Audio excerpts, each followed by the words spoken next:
ಬಿಜಾಪುರ ಜಿಲ್ಲೆಯ ಜಂಬಗಿ ಸರ್ಕಾರಿ ಶಾಲೆಯಲ್ಲಿ ಮಕ್ಕಳಿಗೆ ಸಂತೆ ವ್ಯಾಪಾರ ಬಗ್ಗೆ ಜಾಗೃತಿ ಮೂಡಿಸಿದ್ರು.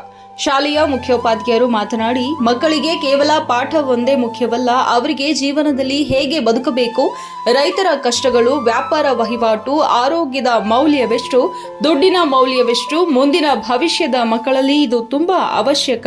ಎಲ್ಲ ಸರ್ಕಾರಿ ಶಾಲೆಗಳಲ್ಲಿ ಈ ರೀತಿಯ ಕಾರ್ಯಕ್ರಮವನ್ನ ಹಮ್ಮಿಕೊಳ್ಳುತ್ತಿರಬೇಕು. ಸರ್ಕಾರ ಇದರ ಬಗ್ಗೆ ಮಹತ್ವದ ಕಾಳಜಿ ವಹಿಸಬೇಕು. ಏಕೆಂದರೆ ದೇಶದ ಬೆನ್ನೆಲುಬು ರೈತ ಎಂಬುದರ ಬಗ್ಗೆ ಜಾಗೃತಿ ಮೂಡಿಸಲು ಈ ಕಾರ್ಯಕ್ರಮ ಹಮ್ಮಿಕೊಳ್ಳಲಾಗಿತ್ತು.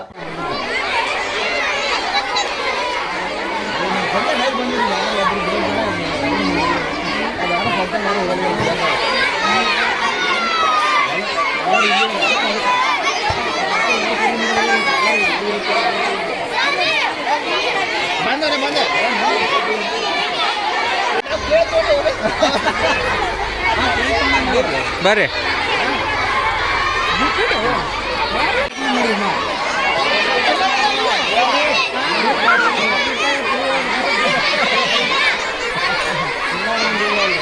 ಈ ಸಂದರ್ಭದಲ್ಲಿ ಶಾಲೆಯ ಶಿಕ್ಷಕರು ಮತ್ತು ಎಸಿಡಿಎಂಸಿ ಅಧ್ಯಕ್ಷರು ಮತ್ತು ಸದಸ್ಯರು, ಸಿಬ್ಬಂದಿ ವರ್ಗ ಉಪಸ್ಥಿತರಿದ್ದರು. ವರದಿ ಮಹೇಶ್ ಮೇಟಿ.